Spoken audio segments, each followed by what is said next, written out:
where I was at that day, you don't want to be. The most powerful storm in the biggest populated area, and it just didn't quit. Just everything was just pushed over and flat, and as far as you could see. It was just kind of a normal day at work.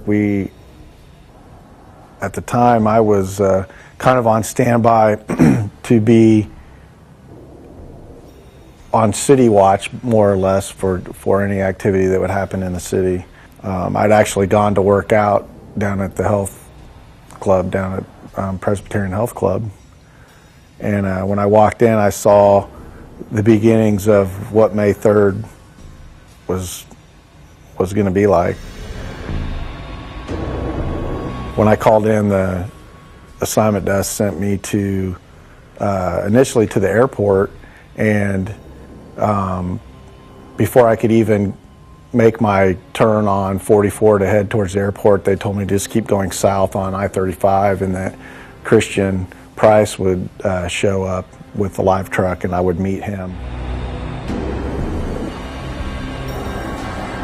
It seems like we started somewhere around Lawton before it dropped, and then after that it was kind of just a blur once it hit.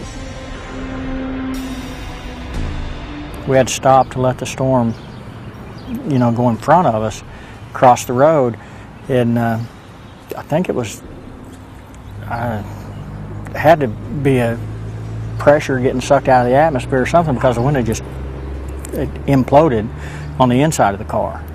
I mean, it seemed like the truck kind of shook a little bit and just. I had to switch tapes and camera, and I crawled in the back seat to get in the bag and get a tape, and it probably wasn't 10 or 15 seconds after it that it happened. It crossed I-35 easily within 3/4 of a mile of us. You could see the inflow, and then of course all the power flashes. And then as it came closer, you could hear the town's tornado warning sirens going off. And then we could actually see debris and power flashes and just everything going up. I mean, it was crazy. And then at that point, I'm going, it's going to do one of three things. It's going to go right of me, left of me, or straight at me. And we just held ground. I mean, it just didn't think it would end. I mean, it just, it hardly ever. I'd seen a bunch of tornadoes and been close to several, before then. But, I mean, this one you just knew was a monster. And it just kept on and kept on. And then it seems like normally we would see one on the ground, and it wouldn't be on the ground for very long before it would, go back up. And I mean, this one just for miles and miles and miles. I do remember stuff flying around. We had to stop several times, because and stuff just flying through the air. I mean, and my big worry, I wasn't scared about getting sucked up in the tornado, but I was, we didn't have a back window, and I was afraid of, something flying through and hitting the head with a stick or a brick or a rock or something like that. I mean, that was my big concern about the day. I mean, that was probably one of the only times I was, a little bit afraid of, what we were out doing. To that point, at working at Channel 4, I had been a storm tracker for approximately 7 years, and the longest tornado I had ever seen on the ground was about 6 seconds. It was there and it was gone.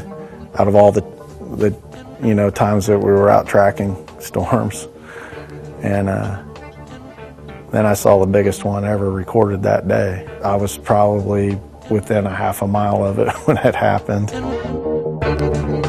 In recent memory, I mean, you having grown up in this state and having been in the news business, you could not look at it and say there was anything bigger. I mean, this thing started 70-something miles away and kept going, you know, past the turnpike up to Tulsa on the ground. It was unheard of. I mean, nobody had ever heard of anything like this. It was like science fiction. It was 2 or 3 days before I actually got down inside the, you know, the area that was affected, and it was really, I couldn't believe how much. I mean, until you actually saw it in person, I mean, anything you saw on television wasn't, I mean, it didn't come close. I mean, it was insane.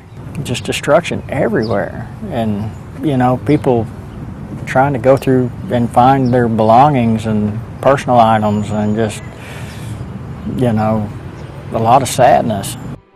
What I specifically remember was coming over the hill at about I-40 and Sooner Road, Southeast 15th, somewhere in there, and the entire highway was blocked by cars from a used car lot that had been on the south side. The storm had roared through there, and it looked like some gigantic kid had come along and just taken his arm and went whoosh, and just took those cars and blew them all the way across I-40. They were crumpled up, tossed on top of each other. So we couldn't go any further than that because the highway was blocked. We continued to work there on I-40, and I looked further to the north. That area just to the north of I-40 and Southeast 15th area was a wasteland. I mean, it was a tornadic wasteland. It was completely flat. I think there were apartment complexes in there that had just been shattered.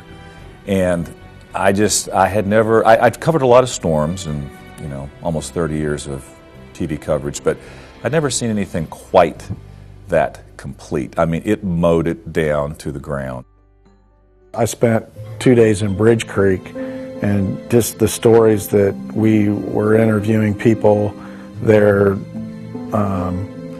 videotape from a sheriff's deputy's car sticks out in my mind. He was looking at a tree and went over and thought it was a doll, and it was an actual baby, started crying, a live baby, and he set it on the hood of his car, and that sticks out in my mind.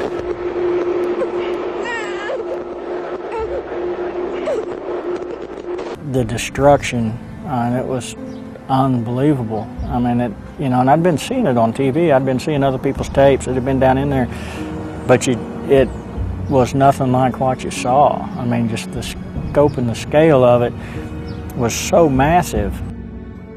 They had a triage station set up, and one lady had walked in and had a sliver of like a 3-foot long 2x4 stuck through her head, and she walked in. I mean, it actually gone through her sinus cavities and out. Didn't hit any major portion of her brain or whatever, but she walked in. I can't imagine those people there that day seeing a human being walking in with a 2x4 stuck through their head.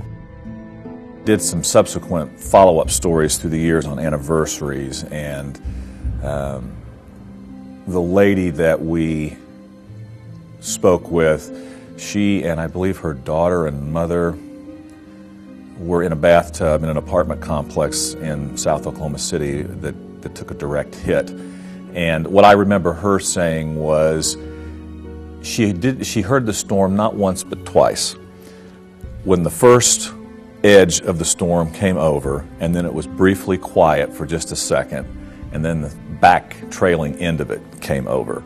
So she actually heard it twice, which it's like a mini hurricane. You know, it's got the eye in the middle and all that. And I never heard anybody quite describe it like that. That there were two separate sounds with it.